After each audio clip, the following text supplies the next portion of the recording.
And joining us now to discuss the latest with the security situation and the political situation here in Israel is member of Knesset for the Likud Party, May Golan. Thank you for joining us today. Thank you for having me. So first of all, I want to address the security situation in Israel. I mean, it seems as though almost every day we're hearing of another attempted terrorist attack against Israelis. What does the government need to do to put an end to this? I think it's an excellent question because whenever someone from the opposition comes and talk about the security situation that is happening now, people think he only say that because he's in the opposition. It's not true. We are having a very, very crucial, dangerous time now in Israel. And it is only because of one reason.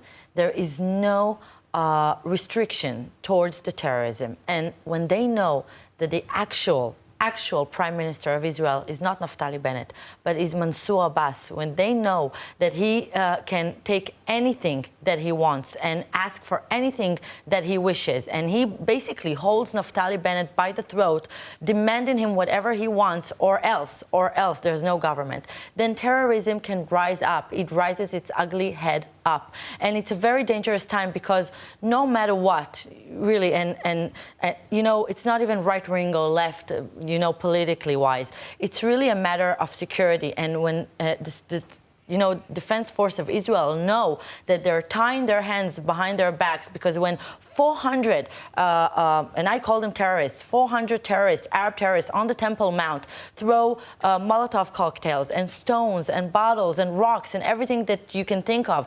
And at nighttime, Mansour Abbas goes into Naftali Bennett's office and demands him to release them all with no investigation, no house arrest, no nothing. It says everything. So what would the Likud do differently? I mean, last year we ended up in a conflict with Gaza. This week marks 1 year to Operation Guardian of the Walls. I mean, so what would the Likud do differently? Okay, so first of all, no one claims that we were perfect. You know, Israel is a country that's surrounded by enemies who wishes to destroy her, and nothing was ever perfect. But, and it's a huge but, we never let anyone, definitely not the Muslim Brotherhood and the Sharia Assembly, to decide for us what is right and what is wrong. And yes, 2015 we had a bit of stabbing and it was horrible. But the majority of the last decade, we had security. Israel knew that she's a huge, you know, empire around the world, even though it's small and, you know, surrounded by huge other empires. But everyone knew that Netanyahu, as a prime minister, will never jeopardize the state of Israel, will never jeopardize her citizens, and definitely not her soldiers. And the problem is that when someone comes into politics and knows he has nothing to lose after, then everything is okay. Now, I want to move on and discuss another issue that's also made headlines this week, which is the nation-state law. Right, there are members of the coalition, Gantz, Lieberman, who want to amend this basic law. The Likud is, of course, opposed, and so is Yamina. So is this going to cause another obstacle for the coalition? Will this be the straw that breaks the coalition's back? First of all, I think that the days of this coalition are really numbered. It's only a matter of time. I don't think they will survive long. But regarding to this law, and it is very important to say it, look, right now, today, in this coalition, in this government, if we would offer to establish the state of Israel, it would have never passed in this coalition and in this government. You know how absurd that is?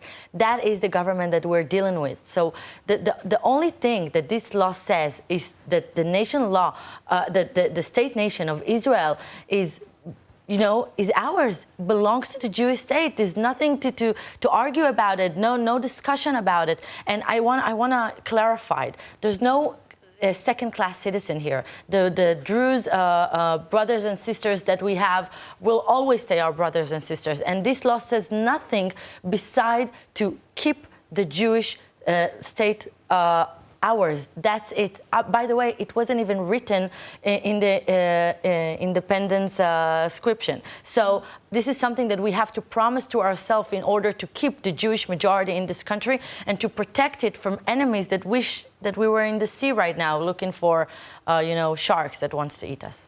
You know, as you just said that the coalition's days are numbered, that's how you feel, and yet the coalition has so far been able to survive everything that's been thrown at it.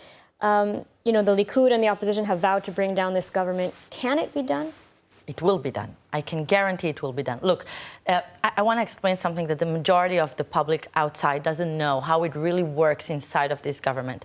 When we were in charge, we knew every week what laws are about to be submitted, what is the day is going to look like. They know nothing. Everything is chaos there. And they're having a checkbook and chasing after everyone that looks a little bit bitter. If someone is upset and he wants to break the government, what do you want? We will write a check. This is the way it goes. And it can go on so far. It can prolong so much. But you know what? I'm not mad. The majority of the right-wing camp in Israel are mad because Naftali Bennett and Ayelet Shaked and the rest of them claim to be right-wing. I don't think they're right-wing. They were never right-wing. The problem is different. The problem is that they stole votes from right-wing people that really believed, that they care about the state of Israel. But I'm telling you, Naftali Bennett, after we will destroy this government, will no longer exist in the Israeli politics. Neither is Ayelet Shaked or Gideon Sa'ar, and I'm not even sure that Ra'am will. But what will be is a real right-wing government that will be full-on and will guarantee to protect the state of Israel. So we've seen in the polls that the Likud under the leadership of Benjamin Netanyahu is growing stronger, but still not enough to form a new government, a new right-wing government. If this government falls, is Israel simply going to go into yet another cycle of endless elections and perhaps even end up with a similar outcome? I want to tell you something. I'm doing tours all over Israel, from south to the north. I'm meeting people day and night, and I can feel the people outside just wanting to go to vote again. We had a problem last elections. People didn't believe that Netanyahu won't be elected, that Naftali Bennett will do what he did. Netanyahu did get elected, but just no one believed that Naftali Bennett would cheat like that. So I truly believe that this time around, there will be enough right-wing votes to have the majority that we need to finally do everything that the majority of the people in Israel are dreaming about. All right, May Golan, thank you so much for taking the time to speak with us today. ILTV Plus, your news from Israel and more 24/7. Start your free trial today. Subscribe at iltv.tv and watch from any device.